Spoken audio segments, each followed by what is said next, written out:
30 साल में तो सख्ती खूब सीखी होगी, तो ये सख्ती किसके साथ करते हो फिर? मैम जब जैसे जैसा अवसर होता है वैसे ही पुलिसिंग तो करनी पड़ती है ना। ऐसे मुस्कुरा के? नहीं, मुस्कुरा के तो कैसे करेंगे। अजी मैं की हूँ खड़ी खम्मा सा राम राम सा। मेरा नाम सावी है और सावी नाम की बालिका सीकिंग सॉल्यूशंस विद सावी में संवाद कर रही है हमारे शहर के बारे में, जो कई बार कई अलग अलग चीज़ों के बारे में जाना जाता है। जी हाँ, कोचिंग का नाम तो डेफिनेटली है कोटा के लिए, लेकिन कोचिंग के साथ साथ बहुत सारी ऐसी बातें भी आ जाती हैं जहाँ पर लगता है कि क्या बच्चा हमारे यहाँ पर सेफ है या नहीं। इस बात की जिम्मेदारी हमारे यहाँ की पुलिस डेफिनेटली उठाती है। और आज हमारे साथ स्टूडेंट सेल से कुछ ऐसे लोग पहुँच चुके हैं जो बहुत करीब से इन्हीं स्टूडेंट्स की लाइफ को देखते हैं। तो हमारे साथ फिलहाल हैं संजू मैम। संजू शर्मा जी ASI हैं और डेफिनेटली स्टूडेंट सेल जिसको शुरू किया गया था अप्रैल में, उसके बारे में बहुत कुछ हमारे साथ शेयर करने वाली है। संजू मैम कैसे हैं? मैं बिल्कुल अच्छी हूँ। मैं स्टूडेंट सेल में जॉब करती हूँ और स्टूडेंटों से फील्ड में जाके मिलती हूँ और उनसे उनकी छोटी छोटी जो समस्या होती है उनका समाधान करते हैं हम फील्ड में जाके। और कोई भी जो छोटी मोटी समस्या होती है उनके मौके पे ही समाधान करते हैं उनका। अच्छा संजू मैम, क्योंकि देखिए पुलिसिंग की जो एक बहुत बड़ी छवि इस बारे में होती है कि वो बहुत सख्त होते हैं और स्टूडेंट सेल में आपको बहुत नरमी भी बरतनी होती है, तो ऐसे में ये जो बैलेंस है वो थोड़ा मुश्किल हो जाता होगा। वहाँ तक तो आऊँगी, पर उससे पहले ये बताएं कि किस तरह के कॉल्स जनरली आप लोगों को आते हैं? मैम सभी तरह के कॉल्स आते हैं स्टूडेंट सेल पे। अभी तो फ़िलहाल जो कॉल्स आ रहे हैं वो सिक्योरिटी मनी के लेके आ रहे हैं। अच्छा। कि जैसे बच्चे 10 महीने के लिए हॉस्टल में आते हैं और अभी दिवाली पे सब बच्चों को जाना होता है, Right. तो बच्चे जा रहे हैं खाली कर करके और चाहते हैं कि भाई उनकी सिक्योरिटी मनी वापस मिले। तो हमारे लिए अभी जो बहुत टिपिकल होता है कि हॉस्टल मालिकों को ये समझाना है कि भाई आपको उनकी सिक्योरिटी मनी लौटानी होगी। मतलब हमें दो तरफा रोल करना पड़ता है कि एक तो उनको पोलाइटली समझा के कि भाई बच्चा जा रहा है और उनको भी नुकसान हो रहा है, जो बीच में खाली करके जा रहे हैं, और बच्चे का भी नुकसान हो रहा है, तो कि भाई उनको 1 महीने का पैसा। तो हमें दोनों तरफ मध्यस्थता का समाधान करके दोनों का कि उनका भी नुकसान ना हो और बच्चे का भी नुकसान ना हो और सिक्योरिटी मनी कैसे ना कैसे उसको मिल जाए, तो ऐसे कोई रास्ता निकालते हैं। वैसे सिक्योरिटी मनी तो हमें समझ में आता है कि एक बच्चा जब यहाँ पर रहता है तो फाइनेंशियली इकोनॉमिकली जैसे भी उसे एक समाधान मिल जाए। लेकिन स्टूडेंट सेल जब शुरू हुई थी तो उसका एक मेजर रीज़न ये था कि बच्चे जो डिप्रेस्ड फील कर रहे हैं, परेशान फील कर रहे हैं, उनसे संवाद हो पाए और आप लोग उनके उस डिप्रेशन में उनकी मदद कर पाएँ। तो ये कितना हद तक हो रहा है? इनफैक्ट कितने कॉल्स रोज़ आ जाते हैं? मैडम 20 से 30 कॉल रोज डेली आ जाते हैं। Okay. जिसमें बच्चों की छोटी छोटी समस्या होती है। 1-2 कॉल्स ऐसे आते हैं जब बच्चे डिप्रेशन में होते हैं, तो हम तुरंत उन कॉल्स को सुन के मौके पर पहुंचते हैं। जैसे कई लड़कियों ने 1-2 बार ऐसे कॉल्स किए हैं कि मैं परेशान हूँ, मेरे 2-3 दिन से मेरे पेरेंट्स से बात नहीं हो रही या वो खाना नहीं खा रही रूम बंद करके, तो हम तुरंत मौके पर पहुँच के उनको समझाते हैं, अपने बच्चों की तरह अपनी बेटियों की तरह उनको समझाते हैं कि बेटा लाओ हम आपकी मम्मी से बात करें। तो वो बताते हैं कि मेरे पेरेंट्स का फ़ोन मेरे पे बहुत टेंशन है कि मम्मी पापा चाहते हैं कि भाई तुम इस साल में निकलो ही मतलब कैसे ना कैसे तुम्हारा नीट में सिलेक्शन होना ही चाहिए, इसलिए पापा मेरे से 2 दिन से बात नहीं कर रहे, मम्मी 7 दिन से बात नहीं कर रही। तो वो टेंशन में आ जाते हैं बच्चे कि नहीं अब बताओ मैम, जब मेरे इस सप्ताह मेरे नंबर कम आए और पिछले सप्ताह तो मेरे 99% आई थी, इस बार मेरे 80% आई है। तो इसी बात को वो प्रेशर देते हैं पेरेंट्स कि भाई तुम्हारे 10 ये कम क्यों आए, 90 जब तुम 90 पे चल रही थी तो 80% कैसे रह गई तुम। तो पेरेंट्स उनसे फ़ोन पे बात नहीं कर पाते। जो कॉल उनके दिन में 2 बार आ जाते थे या 1 बार आ जाता था, वो 4-4 5-5 दिन तक नहीं आ पाते हैं। तो उन बच्चों को क्या टेंशन हो जाती है बहुत ज़्यादा, क्या वो किससे बात करें, अपने फ्रेंड से भी क्या बात करें रूम पे। और सब बच्चे खासकर उनकी परेशानी का कारण भी है कि बच्चे सब सिंगल रहते हैं, तो ये भी एक मेन समस्या होती है कि बच्चा अपने कमरे में एक घुटन सा महसूस करता है, किसी से बात नहीं। सबको पढ़ाई का दबाव है यहाँ पर कोटा शहर में, तो लगभग सभी बच्चों के पास पढ़ाई का बहुत ज़्यादा दबाव है, टेंशन। तो वो बच्चे ये चाहते हैं कि हमारे कोई फ्रेंड्स ही नहीं है। ये जो हम यहाँ पर जाते हैं खाना खाने डिनर पे, तब हम थोड़ा सा बच्चों से बात करते हैं, एक दूसरे से कोई बात नहीं करते। उनको अंदर ये है कि अपन बात करेंगे, एक दूसरे के पास जाके बैठेंगे, टाइम वेस्ट होगा। तो वो टाइम वेस्ट करने के बजाय दूसरे के रूम पे भी जाते ही नहीं इस चक्कर में। और पेरेंट्स का तो दबाव है ही सही कि भाई बच्चा एक बार में सेलेक्ट होना चाहिए, अगर एक बार सेलेक्ट नहीं हुआ तो हम यहाँ ज़मीन बेच के आए हैं और लोन लेके आए हैं, हम तुम्हें पढ़ा रहे हैं। उनकी इतनी उम्मीदें होती है पेरेंट्स की कि वो मतलब सारी बच्चों से एक्सेप्ट करते हैं कि ये हमारी उम्मीद पे बच्चा पूरी तरह खरा उतरना चाहिए कि हमने तुम्हारे लिए लोन लिया है या ज़मीन बेची है तो तुम्हारा इसी बार में सिलेक्शन होना ही चाहिए। तो बच्चे क्या बहुत डिप्रेशन में आ जाता है, तो हम उनको समझाते हैं बच्चों को।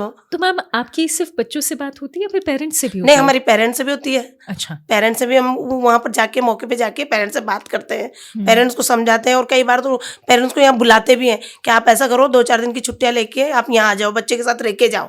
ऐसे 1-2 मम्मियों को हमने मोटिवेट किया है कि समझाया है कि आप 2-4 दिन के लिए यहाँ बच्चों के पास आ जाओ, आपकी बच्ची बहुत ज़्यादा टेंशन में है।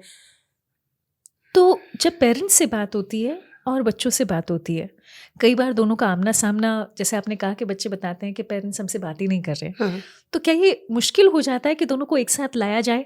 और क्योंकि देखिए कुछ बातें ऐसी होती है जो बच्चे कभी अपने पेरेंट्स से शायद अगर आप बीच में ना हो तो कभी कह ही नहीं पाएंगे, है ना? तो आप लोग कैसे वो रोल प्ले करते हैं कि जिसमें बच्चे की बात पेरेंट्स तक पहुंचा दी और पेरेंट्स की बात जो है वो भी बच्चे को समझा दी? मैडम जाते ही आप तुरंत, तो आप कोई भी बच्चा, मेरा बच्चा भी तुरंत 10 मिनट में, आधा घंटे में बिल्कुल इतना खुलता ही नहीं है। हम 1-2 घंटे उसके साथ रहते हैं, उनको इतना मतलब विश्वास में लेते हैं कि आप जब भी बुलाओगे ना, आपके पेरेंट्स आए नहीं पाए, आपसे इतने दूर है, जैसे बिहार का बच्चा है, यूपी का बच्चा है, कि आपके पेरेंट्स आ नहीं पाए मगर हम तुरंत पहुंचते हैं। सबसे मेन बात तो ये होती है कि वो इतने विश्वास में रहते हैं हमारे साथ कि हम जब भी उन्होंने फ़ोन किया तो हम विदिन 15 मिनट, आधा घंटे में उनके पास पहुंच जाते हैं। तो वो हमारे से इतने विश्वास में आ जाते हैं कि वो हमें सब बात बताना चाहते हैं कि मैम मेरे साथ ऐसा हुआ, कल परसों मेरे साथ ऐसा हुआ, मैं यहाँ रास्ते में जा रही थी, किसी ने मेरे साथ बदतमीजी की। वो जबकि अपने पेरेंट्स को नहीं बता पाते हैं वो सारी चीज़ें, कि पेरेंट्स को बताएंगे, पेरेंट्स कहेंगे अरे तू उस रास्ते से ही क्यों जा रही थी, अब रास्ता कोचिंग जाने का उसका रास्ता ही वही है, तो वो जाएंगे ही वहाँ से, मगर वो अपने पेरेंट्स को नहीं बता पाते। हम जाते हैं तो हमें बताते हैं वो। अच्छा। छोटी छोटी जो भी प्रॉब्लम होती है ना उनकी, वो सब हमें बताते हैं। कोई किसी हॉस्टल वाले ने कोई बदतमीजी से बच्चों के साथ मतलब क्या बताऊँ मैं आपको, उनका इतना नाजुक दिल होता है। मेरे को बहुत अच्छी तरह बताया, क्योंकि मेरी भी बेटी है, बेटा है, मतलब वो इतनी छोटी छोटी बातों पर मतलब गुस्सा कर रूस जाते हैं, जैसे कहते हैं ना कि मैं तो अब आज खाना नहीं खाऊंगी क्योंकि मेरे से हॉस्टल मालिक अंकल ने मुझे ना थोड़ी सी ऐसे करके बोला, थोड़ा तेज आवाज़ में बोला, तो मैं तो खाना नहीं खाऊँ। फिर हम उनको समझाते हैं कि नहीं बेटा, वो तेज में बोल रहे होंगे, कोई उनका भी प्रेशर होगा, कुछ होगा, कि नहीं मैम मैं तो आज खाना ही नहीं खाऊंगी। तो हमने उनको बच्चों की तरह 1-2 बार तो हम स्टूडेंट को बच्चों की तरह चम्मच से खाना खिला के आए। How sweet of you. अच्छा, क्या ज़्यादा डिफिकल्ट है, बच्चों को समझाना है पेरेंट्स को समझाना? मैडम बच्चों को समझाना ही होता है। अच्छा, बच्चों को समझाना ही मुश्किल होता है।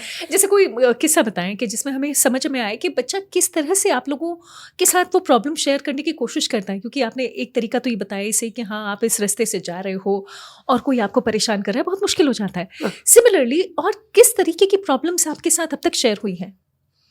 मैडम प्रॉब्लम तो कई सारी हुई है। अभी जैसे एक दिन मैं गई थी, एक बच्ची का फ़ोन आया था, बच्ची का क्या, हॉस्टल मालिक की रिपोर्ट लिखाने आया उस बच्ची के खिलाफ। अच्छा। कि ना ये बच्ची 2 महीने से इसने आईडी भी जमा नहीं करी और मकान का किराया भी नहीं दे रही, राजीव गांधी नगर की बात है, तो कि ये किराया भी नहीं दे रही और ना अपनी आईडी भी नहीं दी। तो हमें लगता है कि कहीं किसी भी कोचिंग में नहीं पढ़ती है। तो मैंने कहा आपने रखा ही क्यों? मैंने ये बताया भाई आप आईडी लेके ही रखते, कि मैडम उस दिन 9 बजे आई, मैंने रख लिया और ना हमने ज़्यादा पूछताछ नहीं करी, मगर अभी ना तो मैंने मालूम करा कि किसी भी कोचिंग में नहीं पढ़ रही है। तो फिर हम गए, मौके पे गए, देखा, उससे बच्ची से 1-2 घंटे बात की, मैटर ही कुछ और निकला। अच्छा, जैसे कि वो उसको परेशान कर रहा था, जो अच्छा। हमारे यहाँ रिपोर्ट लिखाना आया स्टूडेंट सेल पे, कि वो उसको परेशान कर रहा था बच्ची को। फिर हमने तुरंत विज्ञान नगर की चेतक को बुलाया, उस लड़कियों को थाने भिजाया कि भाई यहाँ तो आप इसके खिलाफ कह रहे हो, ये तो आज जाने के लिए तैयार है। उसके पापा से मेरी बात हुई और उसके पापा ने कहा आप मैडम 2 दिन इसको यहाँ रहने दो, आप बीच बीच में संभालने आ जाना, मैं 2 दिन में आके इसको हॉस्टल चेंज करा जाऊँगा। How sweet, how sweet. अच्छा, यानी आपका जो रोल है वो मतलब माँ जैसा ही है वहाँ पर? बिल्कुल बिल्कुल, हमारा रोल माँ जैसा, मतलब माँ से भी ज़्यादा विश्वास करने। वो कह देते हैं जब तक आप मतलब हम लोग नहीं आए, हम लोगों ने ये बच्चा आपके भरोसे पे छोड़ रखे, तो मतलब इतना विश्वास करने लग जाती है उनकी मदर्स वगैरह। एक बच्ची अलग से हटके मेरे को बाहर जाके हम गए वहाँ पर, फिर उन्होंने कहा मैडम मेरे को पर्सनल बात करनी है। उनकी मदर भी वहीं रुकी हुई थी। अच्छा। तब हम मिलने गए स्टूडेंट सेल उनको समझाने के बच्चों, तो वो मदर बाहर निकल के आई कि मैम मेरे बच्ची की थोड़ी सी प्रॉब्लम है कि एक बच्ची इसको पढ़ने नहीं दे रही। मैंने कहा मतलब वो उनसे अच्छा। इतना, हाँ अब आपस में कि इतना अटैचमेंट हो गया था उसका उस बच्ची दूसरी बच्ची से, दूसरे हॉस्टल की बच्ची से, कि वो उसको पढ़ने नहीं दे रही कि तुम मेरे को छोड़ के मत जाओ, यूँ मत जाओ। तो मतलब इतना अटैचमेंट कि मैं इसलिए यहाँ आई हूँ 7-8 दिन से कि मेरी बच्ची उसके साथ इतना अटैचमेंट रख रही है कि ये खुद ही नहीं पढ़ पा रही, कि वो 24 घंटे उससे इतना लगाव हो गया इसको। तो फिर आपने कैसे सॉल्व किया इसको? फिर मैंने उसको समझाया, मैंने कहा बेटा आपका अभी कैरियर का टाइम है, आप दोनों अच्छे फ्रेंड्स हो, वो बात अलग है, आप बात कर लिया करो, मगर ये तो बहुत गलत बात है ना कि आप इसको छोड़ रही नहीं हो, है ये अलग हॉस्टल में, आप अलग हॉस्टल में हो, अब यहाँ आपको रहने नहीं देंगे, या तो फिर आप भी यहीं रूम ले लो कि नहीं मैं यहाँ रूम नहीं लूँ, मैं पीजी में ही रहूँगी। वो पीजी में रहती थी, हॉस्टल में रहती, तो ये भी संभव नहीं था। फिर हमने उसकी मदर आई, उनकी मदर को समझाया कि मैम आप थोड़ा इनको गाइडेंस करो, यूँ करो, फिर हमने उनको समझाया। अच्छा, इन सब बातों में समझ में आ रहा है कि आप ना सख्ती तो बच्चों के साथ तो कम से कम नहीं करती हैं। बच्चों के साथ तो नहीं करते।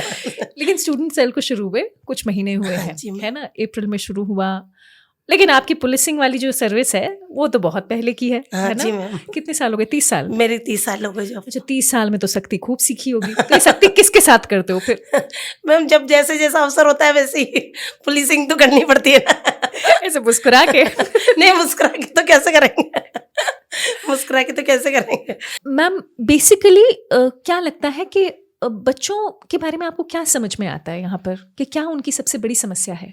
मैम बच्चों की तो क्या, मेरे को तो ऐसा लगता है कि जब बच्चे यहाँ पर आते हैं एडमिशन लेने, तो कई बार पेरेंट्स का भी इंटरव्यू होना चाहिए। अच्छा। हाँ, पेरेंट्स मतलब पेरेंट्स का इसलिए इंटरव्यू होना चाहिए कि बच्चे यहाँ पढ़ पाएंगे नहीं पढ़ पाएंगे, या इस माहौल में रह पाएंगे नहीं क्योंकि एक हाई फाई जीवन, बच्चा कौन किसी जिले से निकल के आया है, वहाँ का वो टॉपर है, मैं मानती हूँ वहाँ का टॉपर है, मगर यहाँ और भी कई सारे टॉपर है, तो वो क्या वहाँ के टॉपर में और यहाँ सभी टॉपर है यहाँ, तो वो क्या एक गिल्टी फील करने लग जाता कि यार मेरे वहाँ पर, मैं तो यहाँ टॉपर था, मैं तो फर्स्ट आया था वहाँ पर, और मैं यहाँ मेरा तो कहीं नाम ही नहीं है यहाँ पर, तो इस फील्ड में तो मेरा यहाँ 250 बच्चे बैठते हैं, मैं तो सबसे पीछे बैठने में नंबर आ रहा है, तो टॉपर तो यहाँ 10 जो छट गए, और मेरे तो 250 में पीछे बैठने में नंबर। तो वो एक बच्चा क्या डिप्रेशन का शिकार भी ऐसे हो जाता है। पेरेंट्स का भी थोड़ा सा इंटरव्यू हो कि मेरा बच्चा वास्तव में नीट कर पाए। बच्चे के कुछ कम परसेंटेज आ रहे हैं और वो नीट की तैयारी करा रहे हो आप, तो वो सारी चीज़ें पेरेंट्स को सोचना चाहिए ना कि और किसी चीज़ की तैयारी कराओ। राइट। मतलब सेकंड ऑप्शन होना चाहिए। पेरेंट्स ये सोचें या बच्चा भी ये सोचे कि ठीक है अपन 1 साल कोशिश करते हैं, ये नहीं होगा तो सेकंड ऑप्शन बच्चे के लिए पेरेंट्स को भी सोच के रखना चाहिए कि नहीं बेटा कोई बात नहीं, आप सेकंड ऑप्शन अपने दिमाग में बिठा के रखो, होएगा ठीक है। सभी चाहते हैं, देखो हर माँ बाप चाहते हैं कि उनका बच्चा डॉक्टर इंजीनियर बने, मगर नहीं बन पा रहा, तो इसका मतलब ये तो नहीं है ना कि सेकंड ऑप्शन ना हो बच्चे के पास। तो वो पेरेंट्स भी उसको ये इतना दबाव ना दे कि उनके ऊपर सेकंड ऑप्शन का कोई ऑप्शन ही ना छोड़े। राइट। और अगर मैं बच्चों की बात करूं तो उन्हें क्या सीखने की ज़रूरत है, क्योंकि आप ऑलरेडी जानते हैं नाजुक उम्र है, मतलब टीन्स में ही यहाँ पर बच्चा आता है, इससे पहले कि मतलब कुछ समझ पाए कि वो किस चीज़ की तैयारी करता है, वो बाहर आ ही जाता है। राइट। और ऐसे में आपको क्या लगता है कि क्या बच्चे बेहतर कर सकते हैं जिससे उनका जीवन कोटा में बेहतर रहे? राइट। क्योंकि हम शायद कई बार मेंटली रेडी भी नहीं होते हैं और वो चीज़ें शुरू हो जाती हैं। मुझे याद है एक कॉन्वर्सेशन में एक लड़के ने बताया कि उसने वीडियो कॉल पर कपड़े धोना सीखा अपनी मम्मी से जब वो कोटा आ गया। ठीक है ना, छोटी सी बात है। राइट। क्योंकि हम ये भी जानते हैं कि पेरेंट्स अपने बच्चों को बहुत प्यार करते हैं और कई बार ऐसा लगता है अरे मेरे बच्चे से काम ना करवाऊँ। राइट। तो बच्चों को क्या बेहतर करने की ज़रूरत है अगर वो कोटा में आ रहे हैं? क्या मेंटल प्रिपरेशन करें? मेंटल प्रिपरेशन तो यही है कि एक तो बच्चों को ये पता होना चाहिए कि मैं वहाँ जा रहा हूँ, कोटा में इतने बच्चे होंगे, कैसे मैं उनके साथ एडजस्ट करूँगा। ये सारी छोटी छोटी चीज़ें हैं ना, उसको वहीं प्रिपेयर होकर आना चाहिए कि इतने सारे फील्ड में जहाँ 2-2.5 लाख बच्चे होंगे, उनके बीच में मेरा कौन सा स्थान आ रहा होगा, मैं इतने भीड़ में कहाँ पर स्ट्रगल कर रहा हूँ। तो वो सारी चीज़ें उसको थोड़ा सा प्रिपेयर होकर ही आना चाहिए, वरना क्या बच्चे क्या इन छोटी छोटी चीज़ों से भी डिप्रेशन का शिकार हो जाते हैं कि मैं कहीं पर मतलब स्टैंड नहीं कर रहा हूँ कोटा में। ये आपने बहुत बड़ी बात कही थी, मैं कहीं स्टैंड नहीं कर रहा हूँ। अच्छा मैम ये भी समझाइएगा कि बच्चे को समझाने में आप लोग किस बात का सबसे ज़्यादा ध्यान रखते हैं? क्योंकि हमें मालूम है कि उसे ना तो डांटा जा सकता है और ऑफ कोर्स उसकी शिकायत लगती है अगर आप उसके पेरेंट्स से उसकी कोई बात शेयर कर लें तो बहुत नाजुक सा मतलब मोड़ रहता है आप लोगों के लिए भी। तो आप लोगों को क्या ट्रेन किया गया था इसके लिए? कैसे आप लोगों को समझ में आया कि हाँ इस बच्चे के साथ ये हम तरीका अपना सकते हैं? नहीं, हमें ट्रेन तो कुछ भी नहीं किया गया था, मगर हम क्या प्रैक्टिकली है हमारे जैसे हम जो स्टूडेंट सेल के मेंबर्स हैं 3-4 जो गर्ल्स, तो हमें पता है कि बच्चों को किस तरह टैकल करना चाहिए। हमारे खुद की भी बेटियां हैं, तो हमें उस बेटियों से किस तरह संवाद करना चाहिए, तो ये सब चीज़ें हमें वैसे ही जानकारी है कि थोड़ा पोलाइटली उनके मन तक जाके उनको कैसे समझाया जा सकता है। पता नहीं आपको ये बात पता हो या ना हो, शायद बच्चे ना आप लोगों के साथ सिक्योर ज़्यादा फील करते हैं, जैसा मैं जितना समझ पा रही हूँ। क्योंकि देखिए आप प्यार से समझाते हैं, उसमें तो मदरली टच है, लेकिन लगता है ना कि हाँ ये मुझे बचा सकते हैं, या फिर इनको हमने कॉल किया है तो शायद ये मेरी मदद कर ही देंगे। बिल्कुल। अच्छा, क्या ऐसा भी होता है कि कई बार बड़ी ही मतलब नॉन वाजिब सी कॉल्स आती हों कि ये करवा दीजिए हमारे लिए, और आप उसे कैसे हैंडल करते हैं? आता है, कई बार आता है कि मैम, जैसे आज ही आया कि मैडम मेरी साइकिल गुम हो गई। अच्छा। अब स्टूडेंट सेल के फिर हम ठीक है उस कॉल को सुनते हैं कि ठीक है आप ना आपकी रिपोर्ट हम लिखवाते हैं, फिर हम कहाँ पर खड़े हो, कहाँ पर साइकिल घूमी है, और फिर चेतक वेतक को भिजवाते हैं मौके पे कि भाई एरिया दिखवाना, कि अच्छा। आप उनको एरिया दिखाना, बेटा अभी किसी गाड़ी को भिजवा रहे हैं हम, आप वहीं खड़े रहो, आपकी साइकिल घूम गई। मतलब इतना प्यार से बोलते हैं ना, तभी जाके वो थोड़ा सा आगे, नहीं तो उनको यूँ लगता है कि पुलिस वाले हमारे सुनेंगे या नहीं सुनेंगे, हम थाने जाएंगे, मैडम हमारे सुनेंगे, तो हम कह रहे हैं बेटा आप वहीं खड़े रहो जहाँ पर आपकी साइकिल थी, अभी अभी गाड़ी को भिजवा रहे हैं, आप थोड़ा दिखाना आसपास कहाँ पर आपकी कहाँ पर लेके गए थे। तो फिर वो कि ठीक है मैम हम वहीं पर खड़े, फिर हम गाड़ी वाड़ी भिजवाते हैं उन बच्चों के लिए, और इस तरह उनकी समस्या का समाधान करते हैं मौके चलिए पे। जी, मेरे ख्याल से आपने बहुत कुछ जो हमारे साथ शेयर किया है, उसमें बच्चों को क्या करना चाहिए क्या नहीं करना चाहिए तो आपने क्लियर कर ही दिया है। बट इस मोमेंट पर अगर कोई बच्चा सुन रहा है, उससे क्या कहना चाहेंगे कि स्टूडेंट सेल जो है उस पर कॉल किस लिए करें? स्टूडेंट सेल पे कॉल सभी तरह के कर सकते हैं। मैं मानती हूँ कि वो बनाई इसीलिए है कि बच्चों की प्रॉब्लम के लिए, कि कोई भी बच्चों की छोटी मोटी भी प्रॉब्लम हो आप करिए, 24/7 है, कभी भी रात को दिन को हम सेवाओं के लिए हैं, आपकी सेवाओं के लिए ही हैं।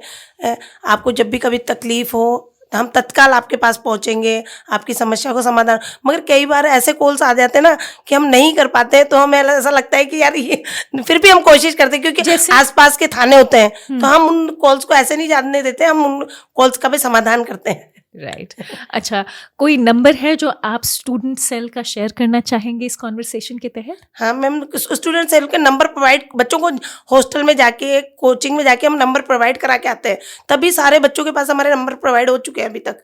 ये कोई नंबर जो आप यहाँ बोलना चाहेंगे? जी। 9530442778 ये स्टूडेंट सेल का नंबर है, तो ये हम सभी बच्चों को, लगभग कोटा शहर के सभी बच्चों को नंबर प्रोवाइड करा चुके हैं हमने। वंडरफुल। ये है हमारे स्टूडेंट सेल का नंबर, हेल्पलाइन का, जो आप लोग डेफिनेटली कॉल लगा सकते हैं अगर आप एक स्टूडेंट हैं और आपको लगता है कि हाँ हमारी बात कोई और नहीं सुन रहा है, पर ये वाले तो सुन लेंगे।